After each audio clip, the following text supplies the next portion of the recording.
এই সময় আসলে সামনে কোনো ফেরি ছিল না বা তখনই যে বাসটি ফেরিঘাটে উঠতে যাচ্ছিল ব্যাপারটি সেরকম নয়। এবং আমরা দেখতে পাচ্ছিলাম যে আশেপাশে অনেকজন মানুষ তারা অবস্থান করছিলেন, কিন্তু একেবারেই অসহায় ছিলেন তারা সবাই। এই মুহূর্তে আসলে সেটি ঠেকানোর বা এই দুর্ঘটনা বন্ধ করার কোনো উপায় কারোর কাছে ছিল না। আমরা দেখতে পাচ্ছি, আপনারা দেখতে পাচ্ছেন পর্দায়।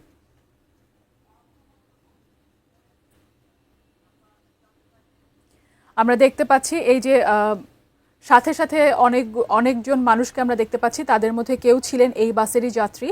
এবং তারা হয়তো কিছুক্ষণ আগে আমরা যেরকম কথা বলেছি একজনের সাথে, ফেরিঘাটে বাসটি ওঠার জন্য যখন অপেক্ষারত ছিল তখন বাসের কয়েকজন যাত্রী তারা বাইরে বের হয়ে আসেন এবং তারা বাইরে অপেক্ষা করছিলেন।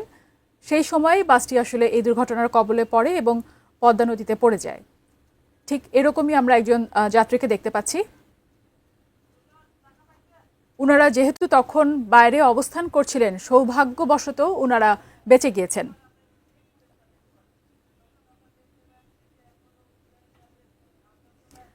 আমরা এবার একটু উদ্ধার কাজের এই মুহূর্তের পরিস্থিতি দেখব। আমরা যেটা দেখতে পাচ্ছি, হামজা একেবারেই ঘটনাস্থলে পৌঁছে গিয়েছে এবং তারা উদ্ধার করার জন্য যা যা করার সেই কাজগুলোই এখন আসলে চলছে। যদিও সন্ধ্যা হয়ে গেছে এবং অন্ধকার দেখতে পাচ্ছি, তারপরে সেখানে আমরা অনেক মানুষের উপস্থিতি দেখতে পাচ্ছি। সবাই আসলে অপেক্ষা করছেন, কেউ অপেক্ষা করছেন তাদের আত্মীয় স্বজন বা বন্ধু বান্ধব যারা ছিলেন, এবং কেউ আসলে সাহায্য করার জন্যও আমরা দেখছি অনেক মানুষ উপস্থিত আছেন। যদি কারো সাহায্য লাগে তাহলে তারাও আসলে উপস্থিত আছেন। আমরা মানুষের উপস্থিতি এবং তাদের ইচ্ছা আগ্রহ দেখতে পাচ্ছি যে কত দ্রুত আসলে বাসটিকে উদ্ধার করা সম্ভব হয়।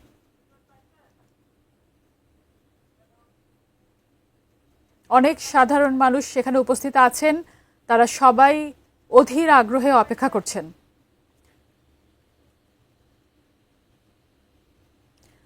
ঠিক এই মুহূর্তে আমরা এখনো নিশ্চিত নই কতজন জীবিত উদ্ধার হয়েছেন, বাসের যাত্রী কতজন বের হয়ে আসতে পেরেছেন।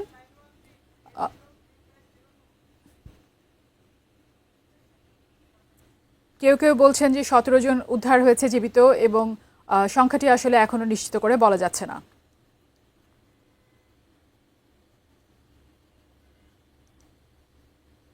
ঈদের বাড়ি ফেরার কারণে যেহেতু সবাই কর্মস্থলে ফিরছিলেন বাড়ি থেকে, কতজন যাত্রী ছিলেন সেই ব্যাপারটি নিয়েও আসলে আমরা নিশ্চিত নই। 50 থেকে 60 বা তার থেকেও কিছুটা বেশি হতে পারে সেই বাসে থাকা যাত্রী সংখ্যা।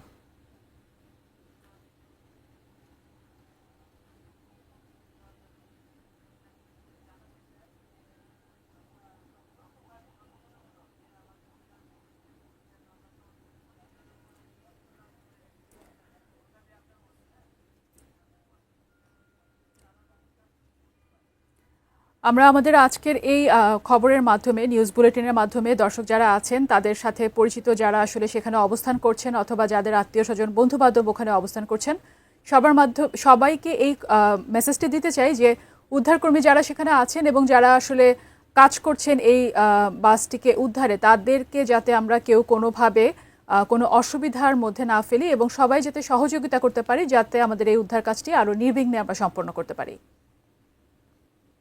যেহেতু দর্শক আপনারা জানেন যে এরই মধ্যে বেশ অনেকটা সময় পার হয়ে গিয়েছে এই দুর্ঘটনা ঘটার, যত দ্রুত আমরা এখন উদ্ধার করতে পারবো আশা করা যায় হয়তো আমরা কিছু কিছু যাত্রীকে যদি জীবিত আমরা উদ্ধার করার অবস্থায় থেকে থাকি, যদিও আমরা বলতে পারছি না যে 2 ঘন্টা পরে আসলে এখন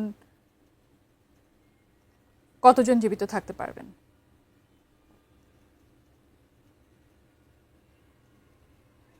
আপনারা দেখতে পাচ্ছেন উদ্ধার তৎপরতা চলছে এবং আমরা দেখতে পাচ্ছি যে কয়েকজন ডুবুরি এই মুহূর্তে নিচে যাচ্ছেন।